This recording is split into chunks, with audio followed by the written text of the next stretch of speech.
एक young advocate के लिए बहुत ही हार्ट ब्रेकिंग चीज़ है ये, जो आज इंसिडेंट हुआ आंध्र प्रदेश हाई कोर्ट में, जहाँ पर वहाँ के हाई कोर्ट जज ने एक यंग एडवोकेट को पुलिस कस्टडी के आदेश दिए, ऑर्डर दिए। और क्यों दिए? क्योंकि सिर्फ उनका जो आर्ग्यूमेंट था, क्योंकि वो नए थे।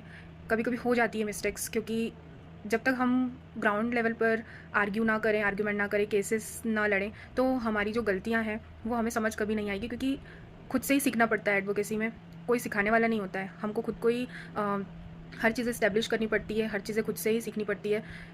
सीनियर्स सपोर्ट करते हैं बट इतना नहीं, तो हर चीज़ें हमें खुद से एक्सप्लोर करनी होती है। अगर कुछ आर्ग्यूमेंट्स थोड़े बहुत ऊपर नीचे हो भी गए थे, बिल्कुल मैंने देखा है जजेस एंग्री होते हैं उस टाइम पे, उस सिचुएशन पे, और सही भी बात है, ठीक है, होना लाजमी सी बात है। बट इस तरीके से एक्शन लेना ये बहुत ही डिसअपॉइंटिंग एक चीज़ है। क्योंकि इससे क्या हो रहा है कि एक तरफ तो आप कह रहे हो कि आपको जुडिशरी में आने के लिए 3 ईयर प्रैक्टिस करना ज़रूरी है एज एन एडवोकेट, और फिर दूसरी तरफ अगर कोई प्रैक्टिस कर रहा है और अगर इस तरीके से चीज़ें होती है, तो फिर ये बहुत ही एक डिसअपॉइंटमेंट वाली चीज़ हो जाती है कि अब करें तो क्या करें।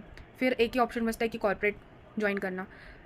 तो ऐसे में फिर एडवोकेसी में भी न्यू यंग जनरेशन्स आने से बचेगी।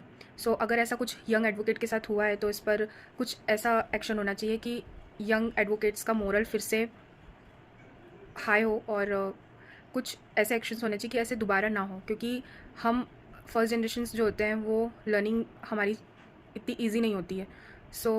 मौका सबको मिलना चाहिए। ठीक है, गलती होती है, गलती की पनिशमेंट भी होती है। आप सबके सामने डांट रहे हो, पनिशमेंट बता रहे हो कि आपकी गलती क्या है, और वो हम समझ भी रहे हैं। बट इस तरीके से कि पुलिस कस्टडी डायरेक्ट, ये बहुत सोचने वाली बात है।